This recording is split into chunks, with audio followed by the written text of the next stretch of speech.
Okay. So any questions you have for Courtney, or Courtney, if you want to scroll back up the chat, any questions that you want to add to or talk about, or if you want to just talk about your experiences, what worked well for you, what you would do differently if you were in kindergarten again, all the things. I love it. I will say I have to add this little piece in. My son just finished in kindergarten in a different county, and I kind of got exposed to some other things from a parent point of view. And I really wish I would have had a newsletter coming home to me, explaining what he was learning, the process they were following. So I think that is such an important piece you've added.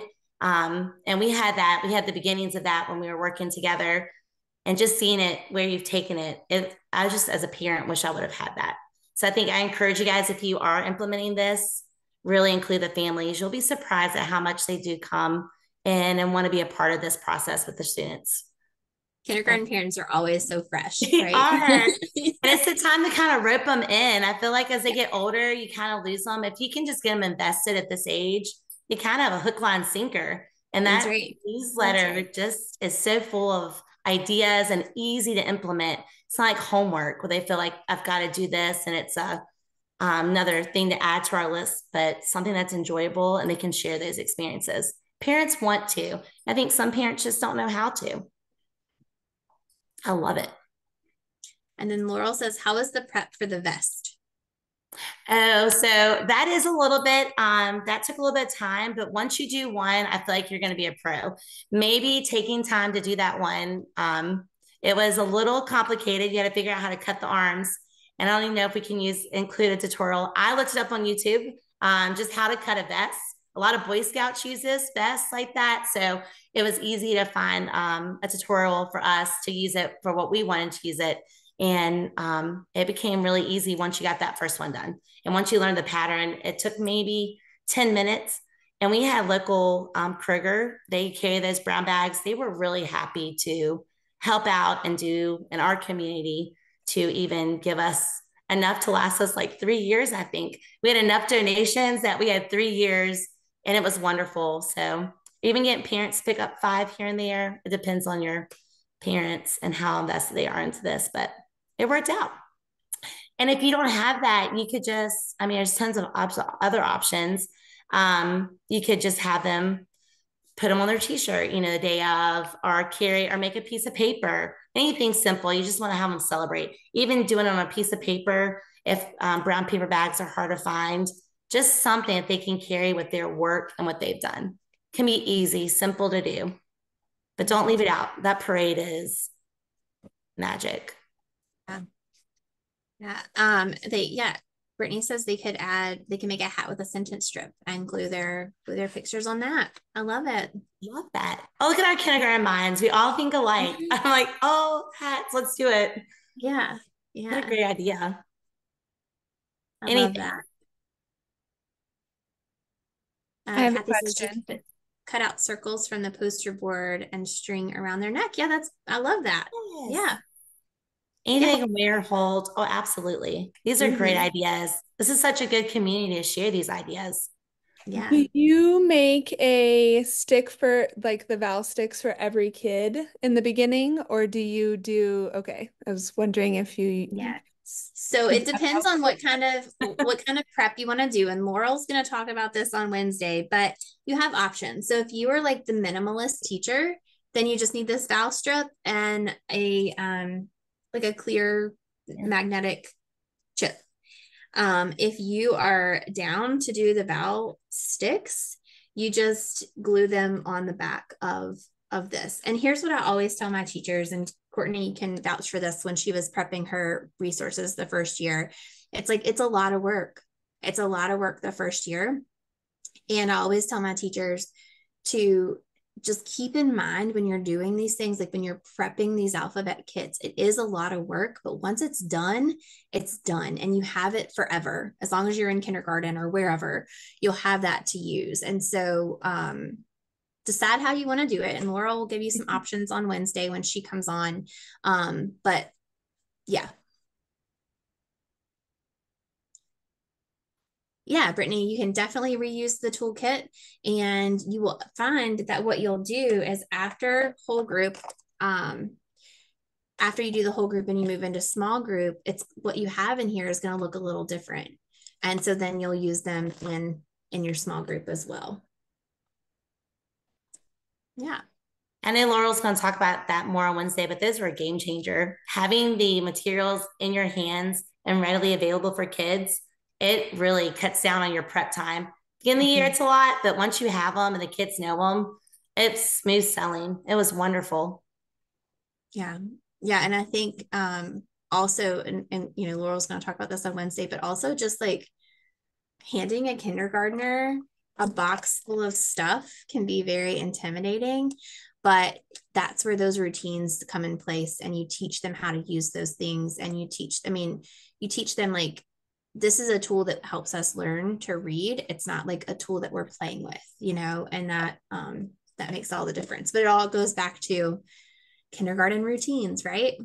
In second grade, we call them tools, not toys. That's right. That's right. And they learn it. They get mm-hmm. it. They get the hang of it right away, very quickly. I mean, they understand, and they grow to love their tools. These are mine, and they take good care of them because it's, again, that ownership. These are my tools. Yeah. I loved it. Yeah. There's a question about what's in the box, and then also a question from Michelle. I know you will talk about letter formation this week, but do you teach both upper and lowercase formation at the same time? Yes, we do. I have to say that I'm a little biased, and so I focus a little bit more on lowercase because that's what they ultimately use. That's what I'm like a stickler on. But yes, we teach both. And Stephanie, so in the toolkit, we have those vowel strips or vowel sticks, however you want to do it. We have some chips in there. We have an eraser. We have that sentence strip with the marker, and that's kind of all we really start with. I think we put a microphone in there too, not like a real microphone, like a pretend microphone. Yeah. But Laurel's going to really dive into that for us on Wednesday.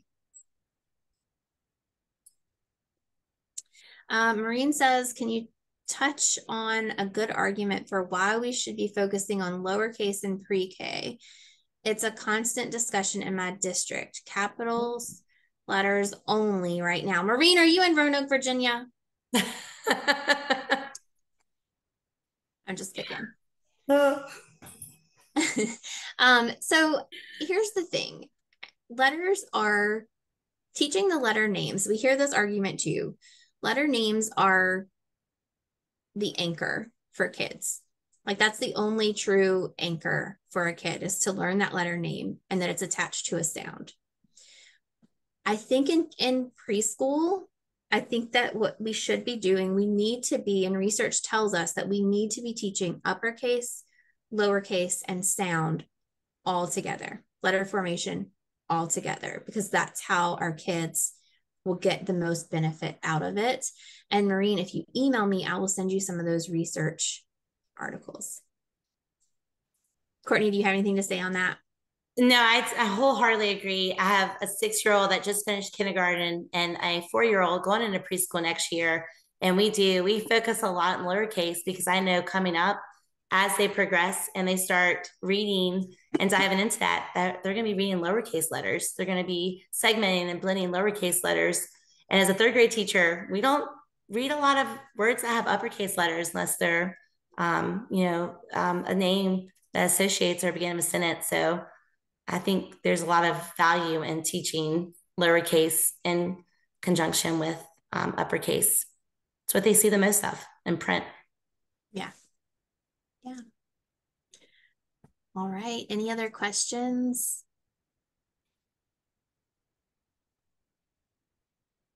Oh, I think one popped up.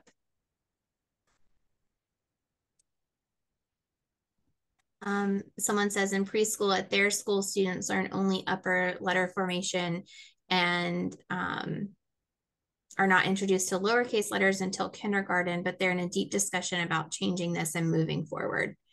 I think that is great. And I think as teachers who understand the science and understand teaching kindergarten and teaching preschool, I think sometimes district level people and even school level administration will make decisions that just don't make sense, right? Like we can all agree that like they make decisions that don't make sense, and they don't make sense because they're not in the classroom. It's just like when I taught kindergarten that one year, and it was like, who decided that this is how we're going to teach letter names and phonemic awareness? Like who made this decision, right?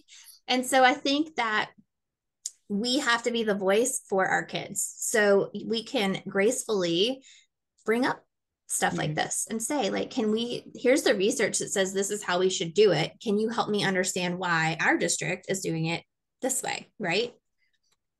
So I think that's a very good point. Thank you for that. Yes, so the sessions will be recorded and you guys will have access to those. I'm going to send you this afternoon and a password to get into the hub, where you'll have a link to everything and the recordings and all of your resources. So look for that around 3:30 this afternoon. All of that will be in there for you.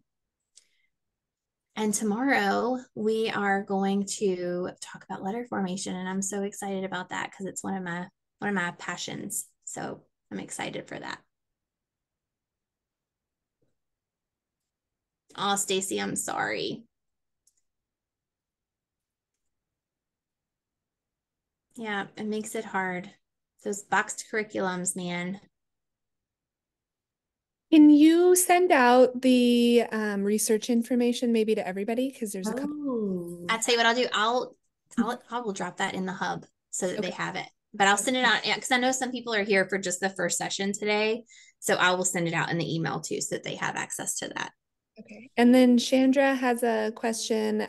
She said, where I teach, we are required to teach uppercase print and lowercase cursive. What are your thoughts on this? Well, there's research. Okay, so I'll say this about cursive. There is some research out there about cursive. Once students get a little bit older, it's easier for them to grasp some of those concepts that they didn't have those foundational skills on. But kindergarten, I don't know. I mean, I think it's hard enough to get them to like have that fine motor and pencil grip to do like ball and stick. I'm not sure about cursive. There again, that's when I would say like, hey, can you show me the research that supports this? Because you can't argue with research, right? Nope. Okay, I'm looking to see if I've got all of these questions. Do you want to add anything to that, Courtney? Cursive? I just think that's why Alphabet Quest is so important for the students that are coming in and they haven't been exposed to lowercase letters. So I think this is the right track, getting everyone on the same page. Just really can't speak enough about what you've done here, Amy, and what you've created. I mean, this is truly setting these kids up for success. And I'm so thankful all these wonderful teachers are here to learn it too. We're paving the track. We're doing the right things and hopefully start seeing some changes. Yeah. And if you guys are in the membership, you always hear me say that like everything that's been created has been created with these great minds like Courtney, my teachers that have been on my team, and we've worked through things. And so it has been a group effort for us to put all of this together and learn as we go. And so it's been an honor to work with you too, Courtney. Oh, I so appreciate you. I've learned so much through you. So just thankful that we met and these lovely ladies get to meet and be exposed to all this as well. Yes, I'm so glad that you're here. If you guys have any other questions, if you email me, I can answer them, or I can get the questions to Courtney. If you are here and you just came for like the day one session, the free session, and you want to join us for the rest of the week, I will drop the link for you to do that. When you join for the rest of the week, you'll have access to the hub, you'll have access to all the resources and all the recordings. So I'll drop that link for you if you are here just for the day and you want to join us. We'd love to have you. Tomorrow's all about letter formation. All right, I see a couple more questions. Oh, thank you, Michelle. I will drop the research stuff. Yes, awesome. Thank you guys so much for being here today.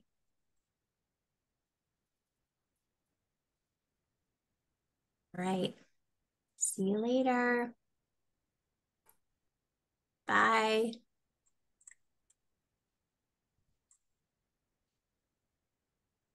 Oh, hey, Katie. Thanks for being here. See ya.